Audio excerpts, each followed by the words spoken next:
Assalamualaikum warahmatullahi wabarakatuh. Waalaikumsalam warahmatullahi wabarakatuh. Ya, selamat malam teman-teman. Jadi di sini kita sudah bersama dengan Bahilo dan Mas Budi ya. Jadi hari ini kita bakalan ke tempat kejadian kemarin adanya tawuran di Klambir 5 ya tepatnya ya teman-teman ya. Dan dari pemberitaan Medan Talks, Mas Denny itu melihat dan membaca adanya korban meninggal dunia, Mas Budi. Nah, cuman di situ saya membaca kabarnya umurnya itu udah 53 tahun gitu. Mungkin di antara mereka yang muda-muda, ini sosok apanya itu ini belum jelas sih. Yang pasti kita bakal ke lokasi kejadian, Bang Budi. Karena kita mau melihat apakah ada aura-aura negatif di situ atau tidak gitu. Nah, dari kaca Mas Budi sendiri ya, kalau melihat kejadian-kejadian seperti itu ya, tawuran tiba-tiba kan gitu. Karena memang di daerah itu sendiri itu jarang sekali terjadi tawuran, Mas Budi. Nah, apakah ada aura negatif dari penunggu-penunggu situ yang memicu terjadinya tawuran atau gimana, Mas Budi? Sambil dijelaskan, Mas Budi. Aura negatifnya ada. Jadi penunggu dari komplek perumahan Kelapa Gading, karena mereka nggak senang dengan warga di situ, jadi dia merasuki dan memprovokasikan mereka untuk supaya adu perang gitu, biar ada salah satu tewas, itu jadi tumbal dia. Tapi pun dari Oke lah, berarti kan penunggu situ meminta tumbal ya. Itu tapi kan kalau misalkan mereka ini yang dipengaruhi keimanannya kuat ya kan guru ya, Mas Budi ya, kan nggak terpengaruh juga seharusnya, karena mereka keimanannya lemah kemudian jadi, memang masih muda, terpancing, suka-suka terpancing, mengakibatkan seperti itu mungkin. Apalagi anak muda kan panas cepat. Jadi kalau menurut Bailo kayak mana Bailo? Ini di depan kita, bentar lagi kita nyampe. Ya.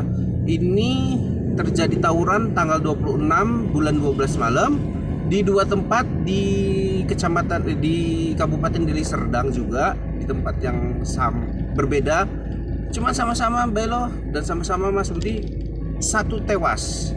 Nah, jadi semalam ada dua tempat kejadian, satu di mana tuh? Sentis, satu lagi di daerah Klambir 5. Sama-sama memakan korban jiwa.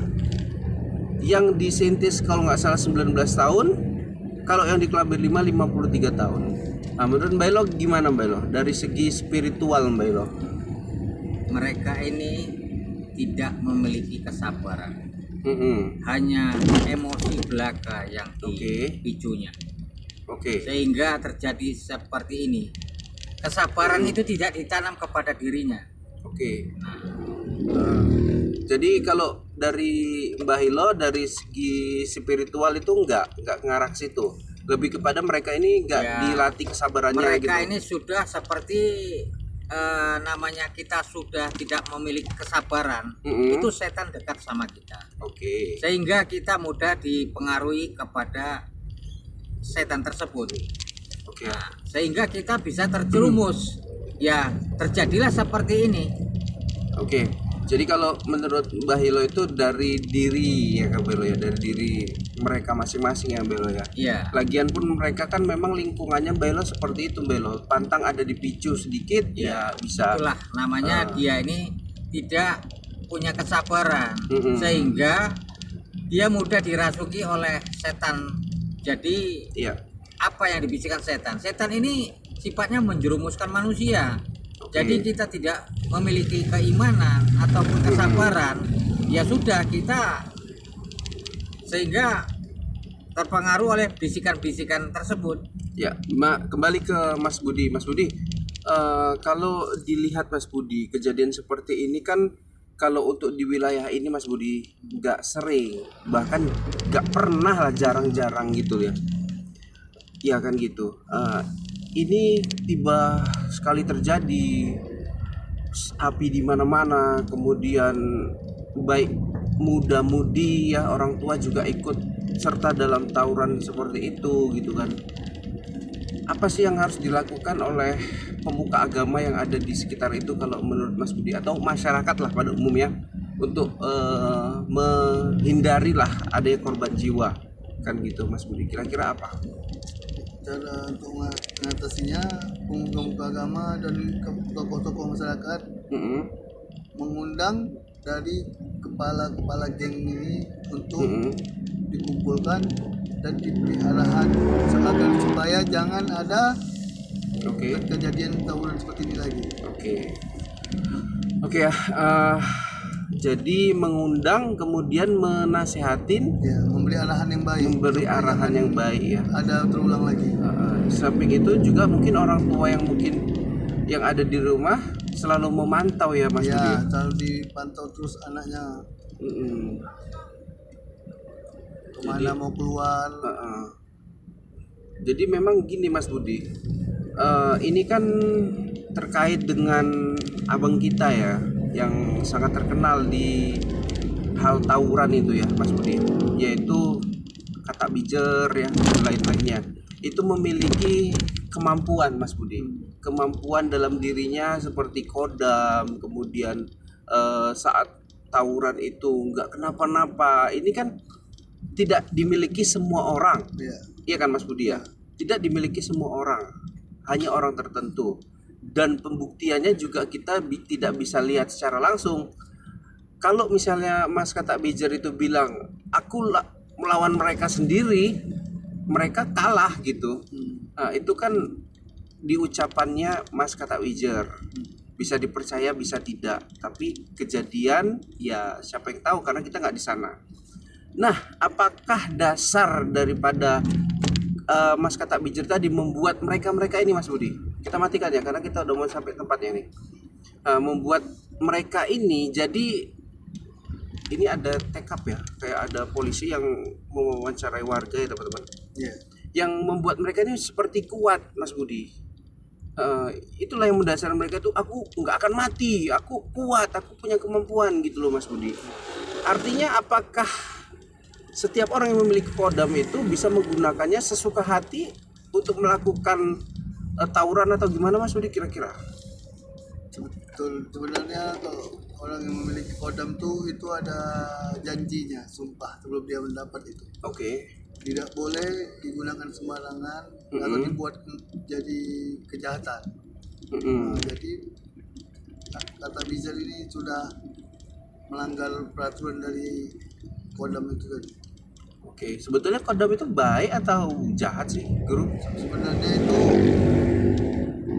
tidak digunakan untuk jahat, baik. Tapi karena yang menggunakan yang tadi bersifat jahat, arogan, jadi digunakan seperti kejahatan. Tapi mungkin pada saat itu Mas Kata Bijer itu memang perlu ya kekuatan itu, perlu. Jadi digunakan dan alhamdulillah dia bisa gitu. Ini ya teman-teman ya, coba dimatikan lampunya dulu. Ya, ya. Teman-temanku sekalian. Jadi kejadiannya di mana ini? Siapa yang tahu nih? Katanya kejadiannya di sini ya? Iya, di tempat perumahan Kelapa Gading. Terus lagi ya berarti ya?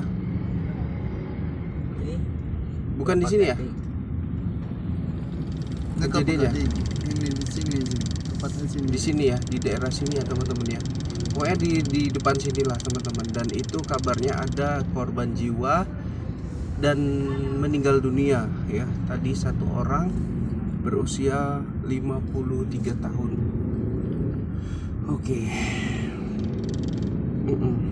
Mas Budi, kita baru lewat nih. Kita baru lewat tempat itu tadi. Menurut Mas Budi, apa yang Mas Budi rasakan? Panas auranya. Auranya panas. Auranya panas. Dan kira-kira dari pandangan Mas Budi, ini kan Mas Budi tidak mendengar ya secara lengkap pemberitaan tentang penyebab tawuran, apa yang memicu gitu ya. Dari lokasi itu, menurut Mas Budi akan terjadi lagi nggak kira-kira? Menurut saya itu pasti bakal terjadi lagi versi balas dendam. Versi balas dendam ya? Karena mereka nggak mau tinggal diam karena sudah ada korban salah satu anggota mereka, satu orang, apalagi berusia lumayan tua, 23 tahun. Apakah oke Mas Budi seperti ini, bagaimana kita bisa menghilangkan ya balas dendam itu sendiri Mas Budi? itu tadi. Memang mungkin berat Mas Budi, berat sekali kan, berat. apalagi itu. Cuman itu tadi yang dikumpul tokoh pemuka agama, tokoh masyarakat, mengumpulkan kepala-kepala ketua gengnya dan orang tuanya, agar ada jangan timbul pers-pers balas dendam dan damai di tempat, buat perjanjian di atas matai. Bahwasanya tidak ada kerusuhan lagi, versi balas dendam tadi. Oke ya. Tadi kalau Mas Budi bilang bakalan ada versi balas dendam ya teman-teman ya di daerah itu ya. Alhamdulillah menjalik ya. Ini tanggal 26 loh Mas Budi. Dua kejadian tawuran di Medan merenggut korban jiwa, sama-sama merenggut korban jiwa. Kalau Mbak Elo tadi melihat tempat itu gimana sih Mbak Elo? Ya seperti kalau penciuman saya masih ada bau-bau amis gitu, seperti bau darah amis gitu. Oke, kemudian pun auranya pun masih terasa merinding gitu. Saya merasakan. Tadi seperti yang Mas Budi bilang di situ akan ada susulan, yaitu versi balas dendam seperti itu ya dari penerawangan Mas Budi. Kira-kira dari mata batinnya Mbak Elo gimana Mbak Elo? Ya kita jadi, ya tentunya kita berharap nggak ada susulan, nggak akan pernah ada lagi namanya tawuran. Cuman kita kan mewanti-wanti gitu ya Mbak Elo, menjaga-jaga gitu loh. Kalau misalkan ada terjadi lagi, kan itu yang jadi waspada. Kalau tadi kata Mbak Elo bilang kira-kira di situ terulang lagi nggak kira-kira? Bisa jadi karena apa? Kalau memang pemerintah setempat tidak cepat menindaklanjuti, itu bisa jadi berlanjut, bisa jadi terlanjut. Mungkin yang itu tadi ya, pertama kali kan kita bilang ya, adanya peranan daripada masyarakat ya Mas Budi ya.